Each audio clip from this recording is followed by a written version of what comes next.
Hey guys, welcome back. We are about halfway through our chick raising season already. So if you're raising chicks like we are, I wanted to give you our chick raising checklist, not the things that we make sure we have beforehand, but rather the things that we make sure we do with our baby chicks while we are raising them. I have 8 points on our chick raising checklist that I wanted to share with you. So without further ado, let's get into it. These are in no particular order, but one thing I like to do with all of my chicks is to introduce them to treats and a varied diet pretty early on. So as soon as they are really pecking around, I like to give them access to greens. There are some people that believe that the more things you feed them as chicks, the more they will be attracted to them when they're older. I think maybe there's some truth to that, although I will say in my experience, chickens eat just about everything. That said, I like to make sure as much as possible that they are getting access to greens and bugs and things that they can find when they are outside. Of course, our chicks have limited access to the outdoors when they are teeny tiny, but the bigger that they get, the more they can find these things on their own. And in the meantime, I just try to give them some where we are keeping them to help tide them over. Another thing I like to make sure to give chicks early on, which kind of goes with number one, is number two, outside time. I think it's so important that chicks get to spend time outside. It really is amazing to watch how happy and lively they become when they get to be outside. I've mentioned in some past videos, when we raised chicks indoors, we loved this little playpen, and it also even has a cover to help protect them from air predators.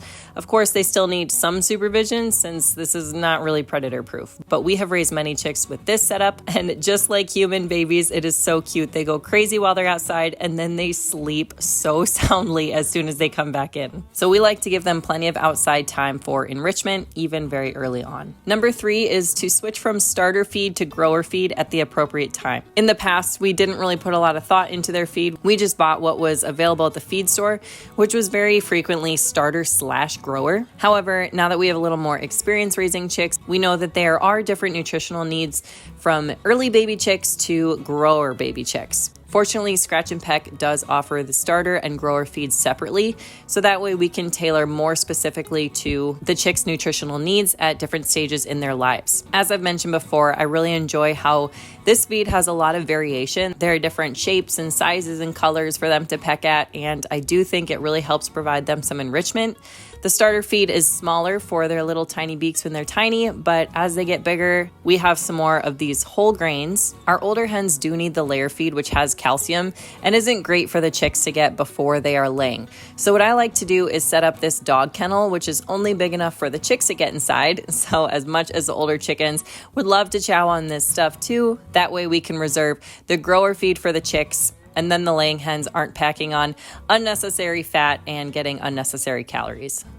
Something that's nice is I have found when the chicks have access to both the layer feed and the grower feed, they wildly prefer the grower feed. As you guys can see, they go absolutely wild for this stuff. So with this setup, they're able to get to the grower feed and fill up on the good stuff, what they need at this stage in life, versus chowing down on the layer feed, which would not be so good for their little systems. Thank you to Scratch and Peck for sponsoring today's video. If you haven't already, make sure you check them out. I will leave a link below, and I also have a discount code that you can use for the first 3 uses. So make sure to put that to good use. They have all sorts of feed mixes, starter, grower, pellets, crumble, and they even have some really cool herbs and supplements too that can help keep your chickens in tip-top nutritional shape.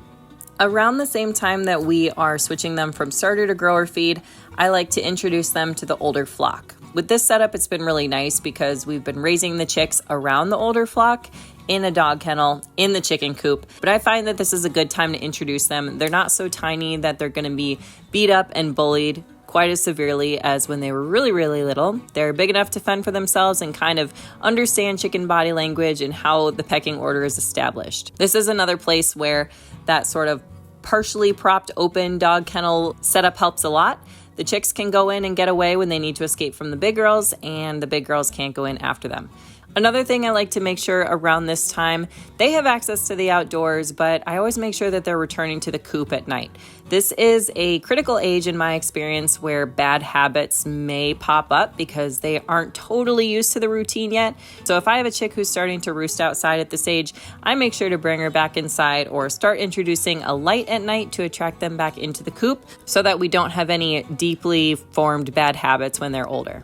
Speaking of bad habits, another thing I watch out for is keeping them out of the nest box. If you're new to chickens, you might not know that they do really enjoy the nest box. They like to sleep in it.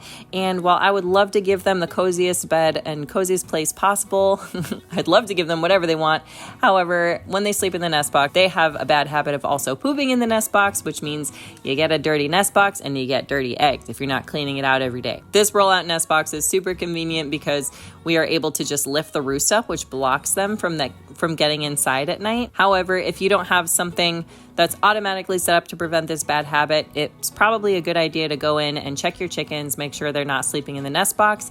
And if they are sleeping in the nest box, see if you can troubleshoot a little bit. Maybe the chicken who is sleeping in the nest box is being bullied because there are not enough roosts, or maybe she just needs somewhere else to get away. So this is something that's definitely worth taking stock of early on. Another thing I like to do around this time is to train them to come when they're called. And as silly as that might sound, it's actually way easier to train chickens to come when they're called than it is to train dogs to come when they're called. I like to do this by just having a specific call that I use with really good treats. So we like to use black soldier fly larvae or really good kitchen scraps. And I'm not talking vegetables, I mean the good stuff. I use a specific call when I have their favorites like pasta or bread that is left over. I just say, here girls, and that they know that means good stuff is coming and they come running. With this current generation of chickens, I've been a little lazy about doing this specifically, and it is so hard to get them to come inside when they escape. So I really regret it with these older chickens. It's never too late really, but I'm starting with these chicks now so that they are easier to catch when they are older. Finally, speaking of ease of interactions, another thing I like to do is just tame and interact with them as much as possible. Look, I know we all have busy schedules. Unfortunately, I don't have quite as much time to do this as I used to when I started the channel, but I do still make an effort to do it because it just makes them so much easier to handle when they're older. My first batch of chickens was Easter eggers, and then I've had a whole bunch of different breeds since then. Now that I have my second batch of Easter eggers again, man, I'm just so excited about their personalities. I really do find that they are very personable and very, I don't know, maybe a little more interested in humans. So if you can tame and interact with them now, they will be easier to handle when they are older. One question I get a lot is, my chicks are still afraid of me. I've been interacting with them so much, feeding them so much from my hand. What else can I do? Look, if you're doing everything you can right now, it might be partially the breed, but there's a good chance a lot of it has to do with their age. In my experience, once hens start laying, they become a lot more laid back, a lot friendlier. So don't worry if you have chicks that you've been working really hard to tame and they still seem like crazy flighty things. Do not fret. There's a really good chance that all that work is going to come to fruition once they start laying and they settle down a little bit. So those are 8 things on our chick raising checklist that we like to do to raise easy to handle, friendly, and healthy chickens. Thank you again to Scratch and Peck for sponsoring today's video. As you can tell, our chicks are absolutely obsessed with this food. And don't forget to use that discount code. I will leave the link and the discount code in the description box for you below. If you're raising chicks this year, please leave a comment with how they're doing. And please leave a comment with any tips or tricks that you like to use when you are raising chicks as well. Thanks for watching today, and we'll see you next time.